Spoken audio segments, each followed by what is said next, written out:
Bienvenue dans cette nouvelle édition de l'Africa Tonight. Au sommaire, un hommage a été rendu aux soldats équato-guinéens ce mardi à Malabo. Après 9 mois d'intervention, ils ont quitté la Centrafrique où ils opéraient au sein de la Force africaine de stabilisation. L'Association des médecins africains de France tient fin septembre son deuxième congrès. L'organisation souhaite contribuer à l'amélioration des conditions sanitaires sur le continent. Et l'Afrique disposera bientôt d'un centre des technologies de l'information. C'est le souhait du Tchad qui lance le projet CATI dont la livraison est prévue en 2016. La force africaine a passé le relais à la mission des Nations Unies en Centrafrique, un transfert de responsabilité sur le papier, mais dans les faits, la plupart des contingents engagés vont rester sur le terrain. Seuls les soldats équato-guinéens ne prendront pas le casque bleu de l'ONU. Ils sont rentrés ce mardi à Malabo où un hommage leur a été rendu. Un reportage de notre correspondant Serge Kofi. L'hommage de la Guinée équatoriale aux militaires de retour de la Centrafrique. Arrivé à Malabo ce mardi après une mission de 9 mois au sein de la MISCA, la mission internationale de soutien à la Centrafrique, le contingent équato-guinéen a reçu l'honneur de la nation tout entière. Après avoir observé une minute de silence en l'honneur des hommes tombés lors de cette mission, les militaires ont été décorés par le chef de l'État équato-guinéen. Lo que ocurre actualmente en Centroáfrica. Ce qui se passe actuellement en Centrafrique peut également se passer en Guinée équatoriale, s'il n'y a pas de compréhension entre nous. Vous avez vécu une situation dramatique, vous avez pu observer la différence qu'il y a entre la Centrafrique et la Guinée équatoriale. Par conséquent, je pense qu'aucun de vous et tous les membres des forces armées et de sécurité de l'État ne peut jouer avec la paix en Guinée équatoriale.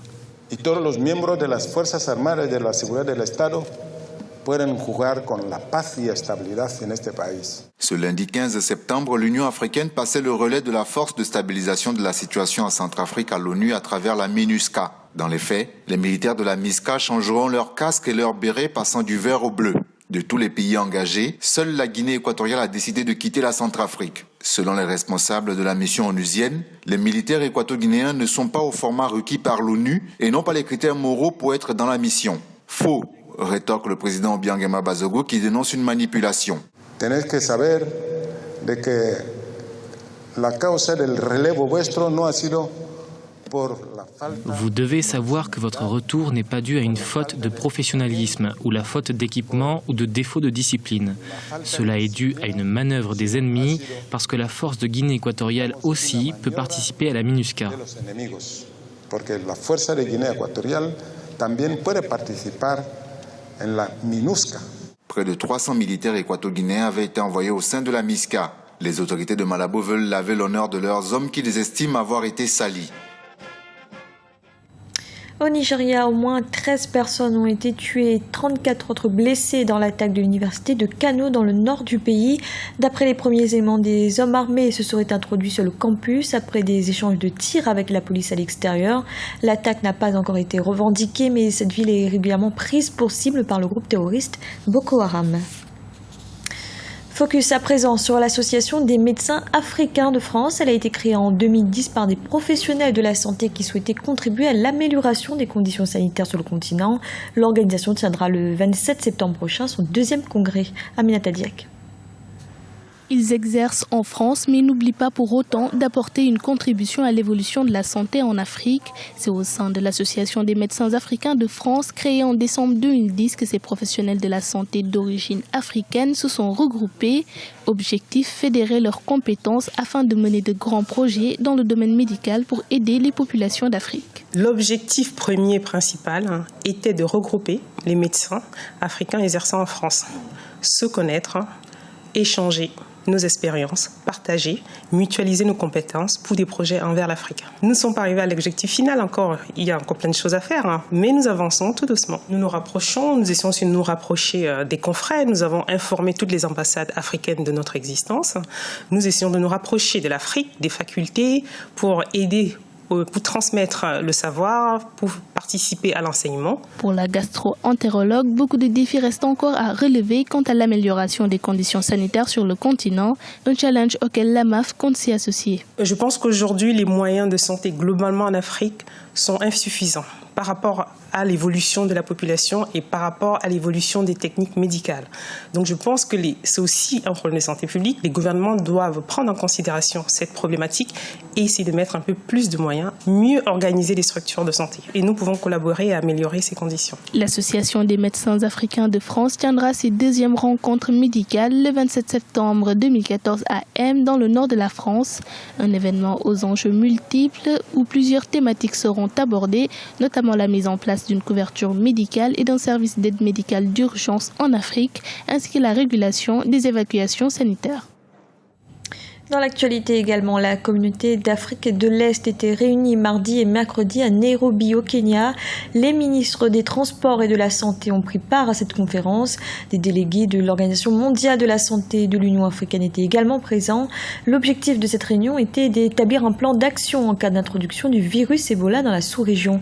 Écoutez à ce propos Raja Kasashun, secrétaire d'État au ministère kényan de la Santé. Nous, au sein de la communauté est-africaine, nous avons un accord de libre circulation des personnes à l'intérieur des frontières, ce qui veut dire que nous devons protéger nos frontières pour nous assurer que les populations de la sous-région ne soient pas atteintes par le virus Ebola. Et dans les pays affectés par le virus, la mobilisation se poursuit pour combattre l'épidémie. L'Union africaine a ainsi dépêché ce mercredi une mission d'experts au Libéria. Avant cela, une réunion avait lieu à Addis Abeba en Éthiopie, au siège de l'organisation continentale, pour une dernière mise au point. Diran Ndiaye et Yohan Jameta. L'Afrique mobilisée contre la fièvre hémorragique à virus Ebola, l'Union africaine va ainsi envoyer sa première équipe composée de travailleurs de la santé et d'autres spécialistes. La première vague de volontaires à être déployée au Libéria a été convoquée au siège de l'Union africaine à Addis Abeba en Éthiopie afin de participer à une séance d'information avant leur déploiement en mission au Libéria ce mercredi. Tout ce que je peux vous dire, c'est que cela va apporter une contribution et c'est ce qui importe. Cela est encourageant car ce sont des gens qui sont venus d'autres pays qui viennent travailler. J'espère donc que cette action contribuera à freiner l'épidémie.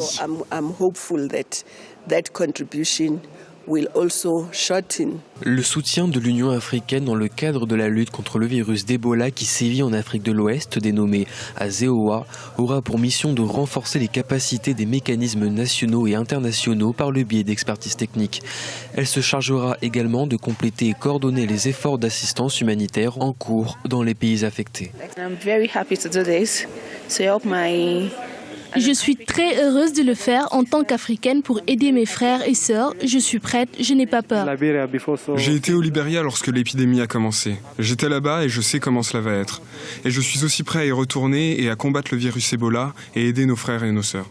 Jusqu'à présent, l'Union africaine a levé 20 millions de dollars, mais la lutte contre Ebola constitue un réel défi financier. Les Nations Unies ont demandé ce mardi 16 septembre près d'1 milliard de dollars pour lutter contre le virus qui frappe l'Afrique de l'Ouest. Par ailleurs, devant l'urgence de la situation, le Conseil de sécurité des Nations Unies, habituellement chargé de veiller à la paix et à la sécurité internationale, tiendra une réunion d'urgence ce jeudi 18 septembre.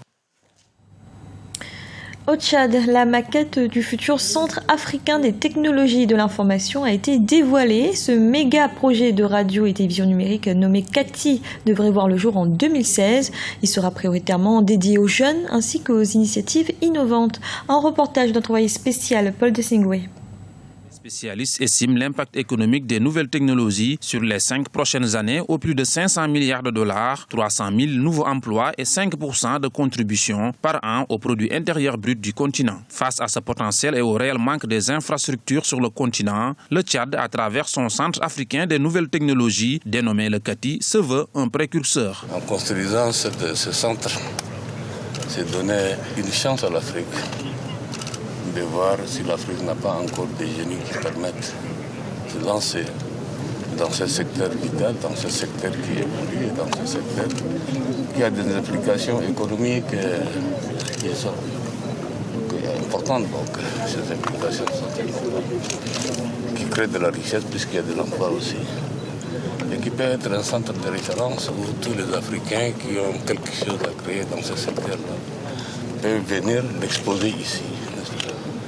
au lieu d'aller exposer en Europe ou ailleurs. Le Centre africain des technologies de l'information, installé sur une superficie de 7 hectares au cœur d'immeubles modernes, se veut un incubateur géant de projets pour chaque Africain et un espace pour des implantations de sociétés modernes des nouvelles technologies. C'est une tour de 32 niveaux sur 120 mètres, à peu près 30 000 mètres carrés, dans lequel vous aurez des studios, de la télévision, la grande télévision africaine. Vous avez des centres d'incubation, des salles de réunion, des salles d'exposition. Première chaîne d'information mondiale pour l'Afrique, leader d'audience sur le continent, Africa 24 compte se décliner en anglais, arabe, portugais et espagnol dans un futur proche. Le CATI représente une opportunité d'implantation en Afrique après un siège à Dakar, au Sénégal et à Malabo, en Guinée équatoriale. Dans la continuité de l'inspiration que nous avons déjà eue en ayant le soutien de la Guinée équatoriale et de la République du Cameroun, je suis clairement et de manière forte venu au Tchad rencontrer le président pour lui demander qu'Africa 24 puisse être un partenaire du CATI, s'installer ici au CATI parce que c'est la logique des choses.